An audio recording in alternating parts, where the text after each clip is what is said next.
ہے کہ ہم لوگ شیخ کا بیان سنیں گے، اس سے پہلے میں کسی بیٹی حامیہ کو دعوت دیتا ہوں. السلام علیکم ورحمۃ اللہ وبرکاتہ.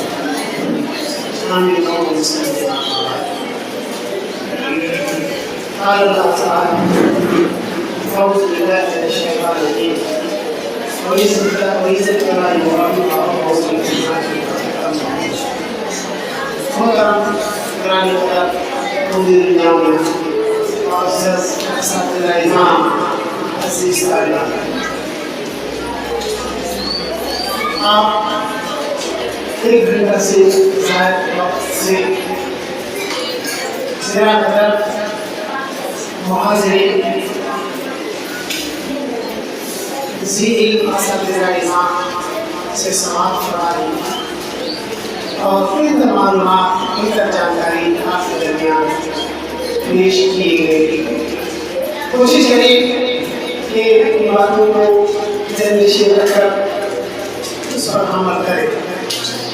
اللہ تعالیٰ اس میں توفیق دینا. عزیز صاحبات، آپ توجہ دیں، چند منٹ آپ کے سامنے میں نے ایک آیت پڑھا ہے، اس میں حضرت ابراہیم علیہ السلام کے تعلق سے اللہ تبارک و تعالیٰ نے حضرت ابراہیم کی آزمائش کی اور مکمل طور پر جب سے زندگی نبوت آپ کے سر پر آئی، حیات جب تک اب زندہ رہے، ہر دن آزمائشیں ان پر آئی اور پہلی یہ 100% کامیابی حضرت ابراہیم علیہ السلام نے حاصل کی. اور اس تفصیل کی ضرورت ہمیں یہاں ہے اور اس کی اجازت دیتا ہے. ان باتوں میں چونکہ حضرت ابراہیم علیہ السلام پورے کنبے کے ساتھ ان آزمائشوں سے دوچار ہوتے رہے. حضرت ابراہیم کا پورا کنبہ، خود حضرت ابراہیم علیہ السلام، ان کی بیوی حضرت ہاجرہ، حضرت اسماعیل، طرح طرح کی آزمائشوں میں اور مشکل ترین آزمائشوں میں گھر گئی. آپ طالبات ہیں، میں حضرت ہاجرہ کے تعلق سے جو زبردست آزمائش ہوئی اور زبردست قربانی پیش کیا، میں آپ کے سامنے پیش کرتا ہوں، چونکہ آپ کو بھی قربانی کے اس عظیم موقع پر قربانی پیش کرنے کا جذبہ اور قربانی جو عزم، ولولہ، جوش، جذبہ اور ایمانی طاقت کے مظاہرے کا نام ہے. آپ سن رہی تھی کہ قربانی اس کا نام ہے، جس ان اعمال کا نام ہے جس کے ذریعے سے اللہ کا تقرب حاصل. سن رہی تھی؟ اور اس میں خواتین کے تعلق سے میں بتانا چاہ رہا ہوں کہ حضرت حاجرہ اللہ کے حکم سے جب حضرت ابراہیم علیہ السلام نے اپنی بیوی کو شیرخوار بچے کے ساتھ، اسماعیل کے ساتھ پہاڑیوں میں، جنگلوں میں چھوڑ کے واپس ہو رہے ہیں، تو دیکھا کہ وہ منظر آپ کے ذہن میں رہنا چاہیے. حضرت حاجرہ واپس ہوتے ہوئے اپنے شوہر کو بے آب و گیاس جنگل اور چچیل میدان، دور تک کوئی انسانی آبادی نہیں، سنسان علاقہ، درندوں زہری جانوروں کا بس کا آمدگاہ، رہنے کی جگہ پھر چھوڑ کر واپس ہو رہے ہیں. حضرت حاجرہ پوچھتے ہیں کہ آپ ہمیں چھوڑ کے جا رہے ہیں، کیا مسئلہ ہے، کیا بات ہے؟ ارے ہمیں ہمارے چھوٹے بچے کی طرف دودھ پیتا بچہ جو نہایت آرزو اور تمناؤں کے بعد ہم نے عطا کیا، آپ چھوڑ کے نکل رہے ہیں. والا یلتفت الیہ، حضرت ابراہیم ان کی طرف دھیان نہیں دے رہے، چونکہ اللہ کا حکم تھا اور اپنے رخت جگر اور اپنی محبوبہ بیوی کو چھوڑ کر جا رہے ہیں اور زبان سے کہنے کی طاقت نہیں ہو رہی ہے کہ یہ ہم تمہیں چھوڑ کے جا رہے ہیں، تمہیں یہی رہو. بڑا یلتفت الیہ، کوئی توجہ نہیں دے رہے.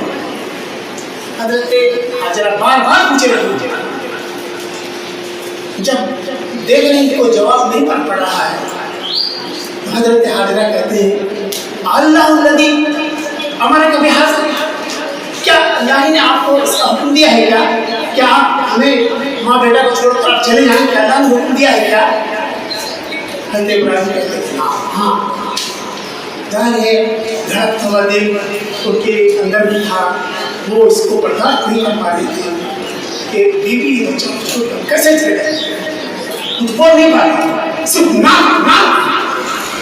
حضرت حاجرہ نے کیا کہا اسے، ادھر لا اللہ، ٹھیک ہے آپ جائے، ہمیں اللہ ضائع نہیں کرے گا، اگر یہ اللہ کا حکم ہے تو ہم اس حکم کا ظاہری اور باطن ہر اعتبار سے مصطفیٰ لیتے ہیں، خندہ پیشانی سے ہم اس کو جھیلیں گے اور اللہ تبارک و تعالیٰ ہمیں ضائع نہیں کرے گا۔ عزیز طالبات، حضرت حاجرہ نے اس قول کو نبھایا اور جو واقعات اپنی سنتی رہتی ہے کہ کیا کیا مسائل پیش آئے، کیا دقتیں پیش آئی، لیکن وہ جھیل لیا اور اس آزمائش میں 100% کھڑی اتری۔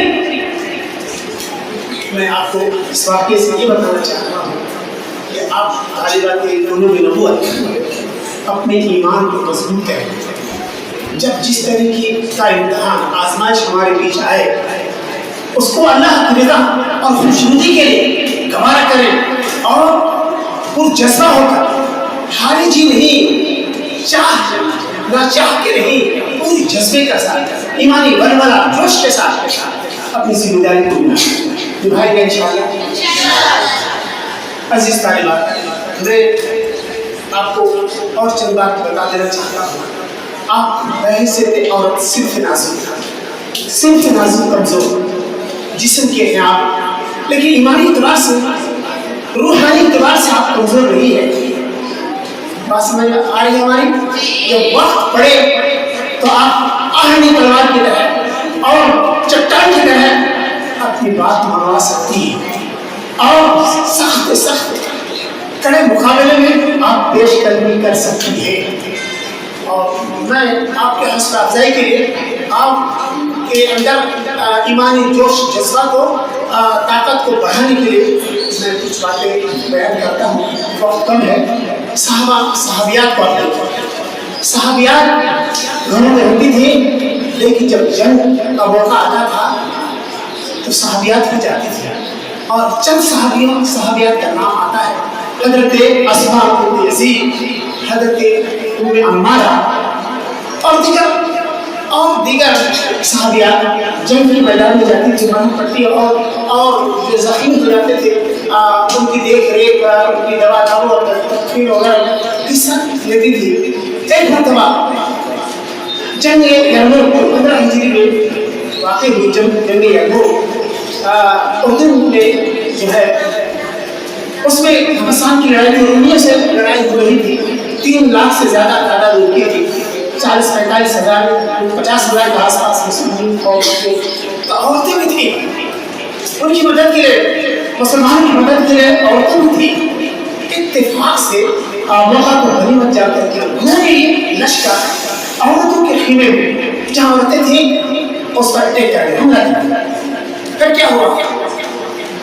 اس کے بعد ظاہر ہی یہ محنتی تھی، ان خواتین نے، صحابیات نے جو خیمہ تھا، کوئی ہتھیار تو نہیں تھا ان کے پاس، جو خیمہ تھا ان خیمہ کے جو کیل تھے جو گاڑے گئے تھے خیمہ، اس کو اٹھایا اور اس 30 رومیوں کو ہلاک کر دیا۔ حضرت اسماء تنہا 9 رومیوں کو ہلاک کر دیا۔ عزیز طالبات، نکت ہو کر ایمانی ہتھیار سے، جذبے سے پروار کیا اور ان کو شکست دیا۔ اور اس طرح واقعات ہیں، آپ بزدل نہیں ہیں، بزدل صرف سے آپ کا تعلق نہیں ہے۔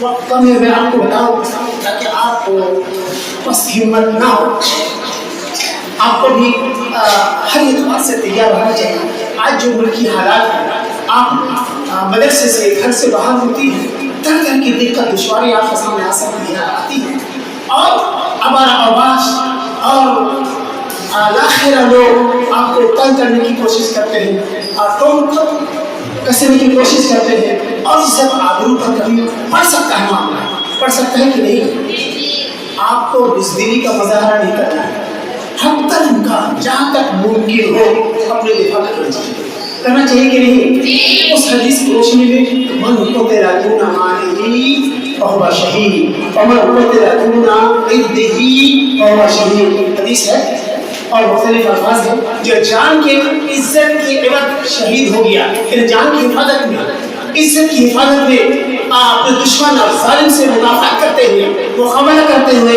جو اللہ کو پیاری ہوگی وہ درجہ شہادت کو حاصل کرتا ہے۔ تو ہم کو اپنی جان مال عزت آبرو کی حفاظت کے تعلق سے سستی کاہلی نہیں کرنا ہے۔ ایسا نہیں کہ گھر میں چور گھس آیا، ڈکیت گھس آیا اور چوکی کے نیچے گھس گئے، ایسا ہوتا ہے کہ نہیں، ہر ممکن ذریعے سے آپ دفاع کرنے کی کوشش کر رہے ہیں۔ میں ایک واقعہ بتاؤں، صحیح واقعہ، اور یہ واقعہ کچھ دن پہلے یعنی ہمارے بچپن کے وقت جو ہے ایک ڈکیت لیکن ہمارے ہر کچھ بے تکلفی تھی، اس نے اپنا واقعہ بچیاں آپ کے لیے کہہ رہا ہے کہ واقعہ اس طرح سے انہوں نے بیان کیا کہ ایک دن سب ڈکیتی کے لیے نکلے ہوئے تھے گینگ کے ساتھ، پورے پارٹی کے ساتھ، اور جا کر کے یہ ڈکیتی ہوئی، آج سے 10-20 سال پہلے وہ ڈکیتی ہوئی، تھوڑا ہی دے رہا ہے، ساہوکار آگاہ میں رکھتے تھے، آج زمین جائیداد کی کم ہو گئی، تو بتایا اس علاقے میں گئے ہوئے تھے، وہاں کے لوگوں کو جو گھر کے اندر گھسے، دروازہ بند کیا، اور جو مرد لوگ تھے سب کو بعد کے پٹائی شروع ہوئی، کہاں پیسہ، کہاں سونا، کہاں چاندی لاؤ، تجاری چاندی لاؤ، یہ کرو وہ کرو، اندر گھس کے چاروں طرف بند کر کے شروع کیا۔ گھر کی جو خاتون تھی سمجھا نہیں تھا معاملہ اب کیا، وہ چپکے سے چوکی کے نیچے سے سسرتے نکلتے باورچی خانے میں کر گئے، اور وہاں پر بارود رکھا ہوا، کیا رکھا ہوا؟ بارود، کس چیز کا بارود؟ مسالے کا بارود، مرچ کا مسالے کا ڈبہ، اس لیے اٹھایا اور اس کو پولیسوں کا آپ کو چھڑکنا شروع ہوا۔ اب جہاں چھڑکا ظاہر ہے یہ بارود سے زیادہ کام کرنے والے تھے، اب آپ کا صفحہ آپ نے دیکھا کہ خوشمندی عقل مندی سے گھر کے لوگوں کی جان بچی، دولت بچی، عزت بچی اور سب کو بچایا۔ تو عورت ہرگز یہ نہیں ہے کہ آپ حسن ہیں، ٹھیک آپ صرف مناسب ضرور ہیں، لیکن وقت پر اپنے آپ کو دشمن کے مقابلے میں آپ رکھ سکتے ہیں عقل مندی، خوشمندی سے۔ اور دیگر واقعات وقت کم ہے، میں اللہ تبارک تعالیٰ سے دعا کرتا ہوں کہ اللہ تعالیٰ ہم سبوں کو ایمان پر چلنے کی توفیق عطا کرے۔ اس قربانی کے موقع سے اللہ کو کام ہم سے اس سے اللہ کا قرب، اللہ کی رضا، اللہ کی خوشنودی حاصل ہو۔ آمین۔